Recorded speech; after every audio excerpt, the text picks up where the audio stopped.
जय हिंद दोस्तों, आज फिर से नए क्लास में स्वागत है जिसमें आज हम पढ़ने वाले हैं सेमेस्टर 2 का MJC 2 जो कि साइकोलॉजी सब्जेक्ट होने वाला है। जो भी सेमेस्टर 2 में साइकोलॉजी ऑनर्स को लिए हुए हैं उसके लिए यह क्लास बहुत ही महत्वपूर्ण होने वाला है। आज जो है यूनिट 2 करा रहे हैं। यूनिट 1 का मैं ऑलरेडी क्लास करा दिया हूं, जो कि नीचे डिस्क्रिप्शन में उसका लिंक मिल जाएगा, आप लोग वहां से यूनिट 1 को देख सकते हैं। इसमें जो है यूनिट 2 में हम आज पढ़ने वाले हैं सामाजिक प्रत्यक्षीकरण एवं सामाजिक संज्ञान। जो यूनिट 2 में दिया गया है कि सामाजिक प्रत्यक्षीकरण एवं सामाजिक संज्ञान, ये यूनिवर्सिटी के तरफ से पॉइंट आता है, जिसमें इसमें पहला पॉइंट जो है कि सामाजिक प्रत्यक्षीकरण की अर्थ एवं अशाब्दिक संकेतों की भूमिका। उसके बाद दूसरा पॉइंट में जो है कि प्रभाव निर्माण एवं प्रबंधन। इसके बाद तीसरा पॉइंट में है सामाजिक संज्ञान, सामाजिक आलस्य एवं सामाजिक सुविधा। और फिर चौथा पॉइंट में पढ़ेंगे कि सामाजिक प्रभाव, अनुरूपता, अनुपालन एवं आज्ञापालन। और फिर पांचवा पॉइंट में हम पढ़ेंगे अंतर्वैयक्तिक आकर्षण, आकर्षण का अर्थ एवं कारक। तो चलिए, अब अगर आप लोग इसका PDF नोट चाहते हैं तो मेरा व्हाट्सएप नंबर नीचे डिस्क्रिप्शन में दिया गया है, आप लोग वहां से मंगा सकते हैं, या फिर टेलीग्राम चैनल पर भी हम उपलब्ध करा दिए हैं, आप लोग वहां भी डाउनलोड कर सकते हैं। अगर आप लोग किसी अन्य सब्जेक्ट का क्लास चाहते हैं तो हमें कमेंट के माध्यम से ज़रूर बताएं कि आप लोग किस सब्जेक्ट का क्लास की मांग कर रहे हैं। तो चलिए अब क्लास को शुरू करते हैं।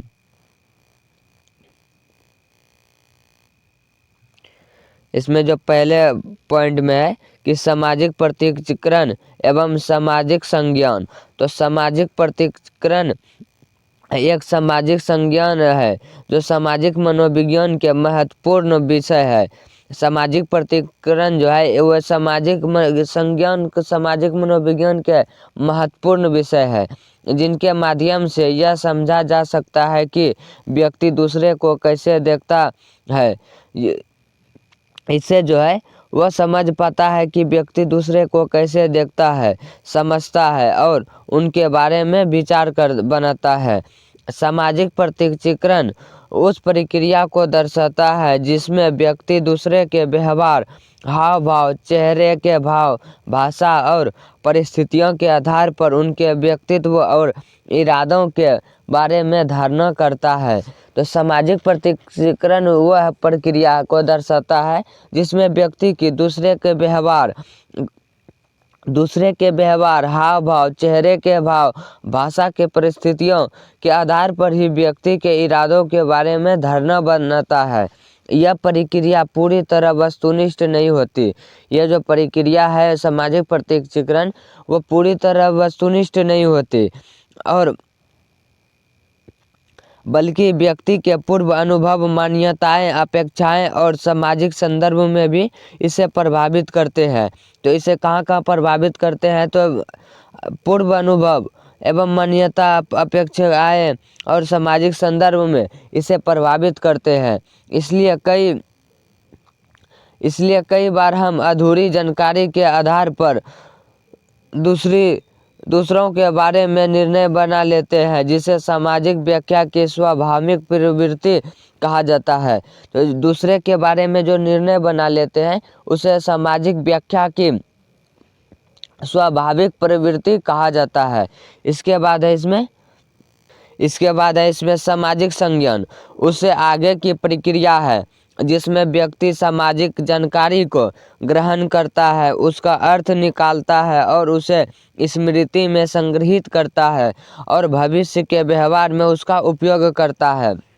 तो सामाजिक संज्ञान उस आगे की प्रक्रिया है जिसमें व्यक्ति सामाजिक जानकारी को ग्रहण कर और उसका अर्थ निकालता है। जो भी समाज में वह ग्रहण करता है, जो भी बात, उसे स्मृति में संग्रहित करता है, जो मेमोरी होता है उसमें संग्रहित उसे रखा जाता है और भविष्य के व्यवहार में उसको प्रयोग के लिए रखा जाता है। यह मूल रूप से सोचने और समझने का सामाजिक तरीका है। ये जो अगर कहा जाए तो मूल रूप में यह सामाजिक रूप से सोचने और समझने की क्षमता है, जिसके द्वारा हम यह तय करते हैं कि किसी स्थिति में हमें कैसे प्रतिक्रिया देनी है, किस स्थिति में हमें कैसे प्रतिक्रिया देनी है और कहाँ रिस्पॉन्ड करना है, कहाँ रिस्पॉन्ड ना करना है। तो सामाजिक संज्ञान में मानसिक शॉर्टकट, पूर्वाग्रह और रूढ़ियों की भूमिका निभाती है। तो इसमें क्या क्या भूमिका निभाती है, तो मानसिक शॉर्टकट और पूर्वाग्रह और रूढ़ियाँ भी सामाजिक में भूमिका निभाती है सामाजिक संज्ञान में, क्योंकि व्यक्ति अक्सर जटिल सामाजिक दुनिया को सरल बनाने के लिए ऐसे मानसिक ढांचों को सहारा लेता है। क्योंकि इसमें क्या क्या सहारा लेता है, तो जटिल सामाजिक दुनिया को सरल बनाने में मानसिक ढांचों को सहारा लेता है। परिणाम स्वरूप हमारी धारणाएं और निर्णय कई बार पूरी तरह तर्कसंगत न होकर अनुभवों और सामाजिक प्रभावों से निर्मित होता है। जो परिणाम स्वरूप जो है हमारी धारणाएं और निर्णय कई बार पूरी तरह तर्कसंगत न होकर अनुभवों और सामाजिक प्रभावों से निर्मित होते हैं। इसके बाद नेक्स्ट पॉइंट इसमें है, इस प्रकार सामाजिक प्रत्यक्षीकरण और सामाजिक संज्ञान मिलकर ये स्पष्ट करते हैं कि व्यक्ति सामाजिक दुनिया को कैसे समझता है और उसी समझ के आधार पर उसका व्यवहार कैसे आकार लेता है। ये दोनों प्रतिक्रियाएं दैनिक जीवन के संबंधों, निर्णयों और सामाजिक अंतःक्रियाओं को गहराई से प्रभावित करती है। इसलिए सामाजिक व्यवहार को समझने में इसका अध्ययन अत्यंत आवश्यक माना जाता है। इसलिए जो है व्यवहार को समझने के लिए अध्ययन की अत्यंत आवश्यकता पड़ती है सामाजिक व्यवहार की।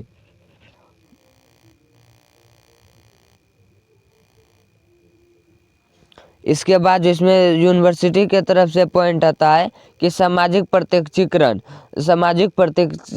का अर्थ एवं अशाब्दिक संकेतों की भूमिका।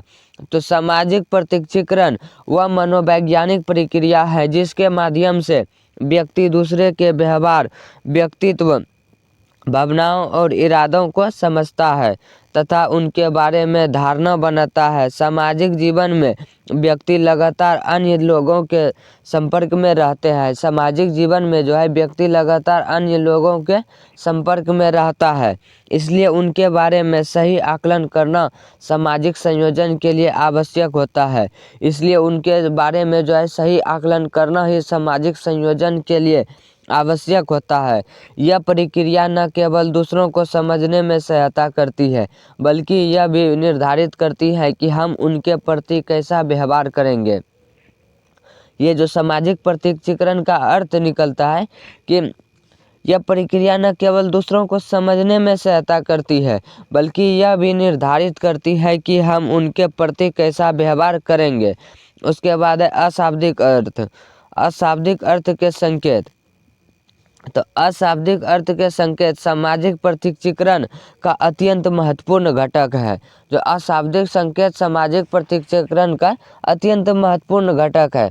व्यक्ति की शारीरिक भाषा जैसे चेहरे का हाव भाव, आँखों का संपर्क, बैठने उठने का ढांचा, ढंग और आवाज़ का स्वर उसकी आंतरिक भावनाओं को व्यक्त करते हैं। तो सामाजिक प्रत्यक्षीकरण में अशाब्दिक संकेत का अत्यंत महत्वपूर्ण घटक होता है, जो कि व्यक्ति की शारीरिक भाषा, चेहरे के भाव, आँखों का संपर्क, बैठने उठने के ढंग और आवाज़ का स्वर उसकी अतिरिक्त भावनाओं की व्यक्त करते हैं। कई बार व्यक्ति जो बोलता है और जो महसूस करता है उसमें अंतर होता है। कई बार जो है व्यक्ति जो बोलता है और जो महसूस करता है वह उसमें बहुत ज़्यादा अंतर होते हैं। इसलिए अशाब्दिक संकेत वास्तविक भावनाओं को समझने का अधिक विश्वसनीय माध्यम होते हैं। इसलिए जो अशाब्दिक संकेत है वह वास्तविक भावनाओं को समझने का अधिक विश्वसनीय माध्यम होते हैं। यह संकेत सामाजिक संचार को प्रभावी बनाते हैं। ये जो संकेत है अशाब्दिक संकेत वह संचार को प्रभावी बनाते हैं और पारस्परिक समझ को गहरा करते हैं। और क्या करते हैं, तो पारस्परिक समझ को गहरा करते हैं। इसके बाद है इसमें दूसरा पॉइंट। दूसरा पॉइंट में है प्रभाव निर्माण एवं प्रबंधन। तो प्रभाव निर्माण उस प्रक्रिया को कहा जाता है जिसमें व्यक्ति किसी दूसरे व्यक्ति के बारे में उपलब्ध सूचनाओं के आधार पर उसकी समग्र छवि बनाता है। तो प्रभाव निर्माण उस प्रक्रिया को कहा जाता है जिसमें कि व्यक्ति किसी दूसरे व्यक्ति के बारे में उपलब्ध सूचनाओं के आधार पर समग्र छवि बनाता है। और फिर यह प्रक्रिया बहुत तेज़ी से होती है। ये जो प्रक्रिया है ये बहुत तेज़ी से होती है कि जैसे ही किसी व्यक्ति को देखा उसके बारे में जो भी प्रतिक्रिया उसके मन में चला उसके हिसाब से जो छवि बनता है वही बहुत ज़्यादा तेज़ी में काम करते हैं। और फिर अक्सर पहली जानकारी का प्रभाव सबसे अधिक होता है। अक्सर जो है पहली जानकारी का प्रभाव सबसे अधिक होता है। व्यक्ति की बाहर उपस्थिति, व्यवहार, भाषा और सामाजिक संदर्भ उसके बारे में बनने वाला धारणाओं को प्रभावित करते हैं। उसके जो व्यवहार और भाषा और सामाजिक संदर्भ है उसी के बारे में बनने वाले धारणा को प्रभावित करते हैं। इसके बाद है इसमें प्रभाव प्रबंधन का अर्थ। तो प्रभाव प्रबंधन का अर्थ दूसरे के सामने स्वयं को इस प्रकार प्रस्तुत करना कि वे हमारे बारे में सकारात्मक और अनुकूल धारणा बनाए। तो प्रभाव प्रबंधन का मेन अर्थ है कि दूसरे के सामने इस तरह का प्रस्तुत होना कि उसके बारे में सकारात्मक छवि बने और उसके अनुकूलन जो धारणा बने हुए सकारात्मक बने। और फिर सामाजिक जीवन में स्वीकृति, प्रतिष्ठा और सफलता प्राप्त करने के लिए व्यक्ति अपने व्यवहार, पहनावे, भाषा और सामाजिक कौशल को नियंत्रित करता है। ये जो प्रक्रिया है ये सामाजिक संदर्भों में बनाए रखने और सामाजिक पहचान को सुदृढ़ करने में महत्वपूर्ण भूमिका निभाती है। ये जो प्रक्रिया है ये सामाजिक संबंधों को बनाए रखने और सामाजिक पहचान को सुदृढ़ करने में महत्वपूर्ण भूमिका निभाती है। इसके बाद है इसमें तीसरा पॉइंट में है सामाजिक संज्ञान, सामाजिक आलस्य एवं सामाजिक सुविधा। तो सामाजिक संज्ञान और उस प्रक्रिया को दर्शाता है। सामाजिक संज्ञान जो उस प्रक्रिया को दर्शाता है जिसके माध्यम से व्यक्ति सामाजिक परिस्थितियों से प्राप्त सूचनाओं को ग्रहण करता है। तो सामाजिक संज्ञान जो है उस प्रक्रिया को स्थापित करता है जो कि जिसके माध्यम से व्यक्ति सामाजिक परिस्थितियों से प्राप्त सूचनाओं को ग्रहण करता है, उसका विश्लेषण करता है और उनके आधार पर निर्णय लेता है। इसमें जो है सूचना के आधार ग्रहण करने के बाद उनके विश्लेषण करता है। विश्लेषण करने के बाद जो भी आधार का निर्णय निकलता है यह हमारे विचार, दृष्टिकोण और व्यवहार को प्रभावित करता है। ये हमारे जो विचार है और दृष्टिकोण है उसी को प्रभावित करते हैं। इसके बाद है सामाजिक आलस्य। एक ऐसी स्थिति है जिसमें व्यक्ति समूह में कार्य करती है। सामाजिक आलस्य एक ऐसी स्थिति है जिसमें व्यक्ति समूह में कार्य करते समय अपनी व्यक्तिगत जिम्मेदारी कम महसूस करता है और परिणाम स्वरूप उसका प्रयास घट जाता है। इसमें जो है अगर ग्रुप में काम कीजिएगा तो अपने ऊपर की जिम्मेदारी कम हो जाता है, इसलिए वह परिणाम स्वरूप का प्रयास जो है वह घट जाता है और अपनी उतनी एनर्जी के साथ काम नहीं कर पाते हैं। यही होता है सामाजिक आलस्य। इसके बाद यह स्थिति तब अधिक दिखाई देती है जब कार्य सामूहिक हो और व्यक्तिगत योगदान स्पष्ट ना हो। यह कार्य जब अधिक दिखाई पड़ता है तब कि कार्य जो है वह दूसरे को कार्य सामूहिक हो और व्यक्तिगत योगदान स्पष्ट ना हो। उसके बाद है इसके विपरीत सामाजिक सुविधाओं को स्थिति है जिसमें दूसरे की उपस्थिति व्यक्ति के प्रदर्शन को बेहतर बना देता है। विशेष रूप से सरल और अभ्यासित कार्यों में यह प्रभाव अधिक देखा जाता है क्योंकि दूसरे की उपस्थिति प्रेरणा और सकारात्मकता को बढ़ाती है। इसमें जो है इसके विपरीत सामाजिक जो सुविधा है वह स्थिति में जिसमें दूसरे की उपस्थिति व्यक्ति के प्रदर्शन को बेहतर बना देती है और विशेष रूप से जो सरल और अभ्यासित कार्यों में यह प्रभाव अधिक देखा जाता है क्योंकि दूसरे की उपस्थिति प्रेरणा और सतर्कता को बढ़ाती है। इसके बाद है इसमें चौथा पॉइंट में है सामाजिक प्रभाव वह प्रक्रिया है जिसके माध्यम से अन्य व्यक्तियों या समूहों की उपस्थिति हमारे विचारों, भावनाओं और व्यवहार को प्रभावित करती है। सामाजिक प्रभाव वह प्रक्रिया है जिसके माध्यम से अन्य व्यक्तियों या समूहों की उपस्थिति हमारे विचारों और भावनाओं और व्यवहार को प्रभावित करता है। तो सामाजिक जीवन में व्यक्ति अक्सर समूह की अपेक्षा और सामाजिक मापदंडों के अनुसार अपने व्यवहार को बदलता है। तो सामाजिक जीवन में व्यक्ति अक्सर समूह की अपेक्षा और सामाजिक मानदंडों के अनुसार अपने व्यवहार को बदलता है। इसके बाद अनुरूपता में व्यक्ति समूह के नियमों और मापदंडों के अनुसार व्यवहार करता है ताकि वह समूह में स्वीकार्य बना रहे और अस्वीकृति से बच सके। इसमें जो है अनुरूपता में वो व्यक्ति समूह के नियमों और मानदंडों के अनुसार व्यवहार करता है ताकि वह समूह के स्वीकार्य बना रहे और वह अस्वीकृति से बच सके। इसके बाद अनुपालन। तो अनुपालन उस स्थिति को दर्शाता है जब व्यक्ति किसी अनुरोध को मान लेता है भले हुए अंदर से पूरी तरह सहमत न हो। अनुपालन उस स्थिति को कहा जाता है कि जब व्यक्ति किसी को अनुरोध को मान लेता है और भले वह अंदर से पूरी तरह सहमत ना हो, लेकिन उसके बात को अगर मान लिया तो वह अनुपालन करके और उन कार्य को करेंगे। इसके बाद है आज्ञापालन। तो आज्ञापालन में होता है, आज्ञापालन तब होता है जब व्यक्ति किसी अधिकार संपन्न व्यक्ति के आदेशों का पालन करता है क्योंकि वह उसे वैध शक्ति और अधिकार का स्रोत मानता है। ये तीनों प्रतिक्रियाएं की दर्शाता है कि सामाजिक दबाव व्यक्ति के व्यवहार को किस प्रकार प्रभावित कर सकता है। अधिकार का स्रोत मानता है। ये तीनों प्रक्रियाएं जो दर्शाती है कि सामाजिक दबाव के व्यक्ति के व्यवहार को किस तरह प्रभावित करता है। इसके बाद है नेक्स्ट पॉइंट, अंतर्वैयक्तिक आकर्षण, अर्थ एवं कारक। तो अंतर्वैयक्तिक आकर्षण सामाजिक संबंधों की आधारशिला है। जो अंतर्वैयक्तिक आकर्षण है वह सामाजिक संबंधों की आधारशिला है और इसका अर्थ है एक व्यक्ति का दूसरे व्यक्ति के प्रति सकारात्मक भावनाएं और पसंद विकसित होना। इसका जो अर्थ है वो होता है व्यक्ति एक दूसरे के प्रति सकारात्मक भावनाएं को पसंद विकसित करना। यह संबंधों की शुरुआत और उनके विकास का मुख्य आधार होता है।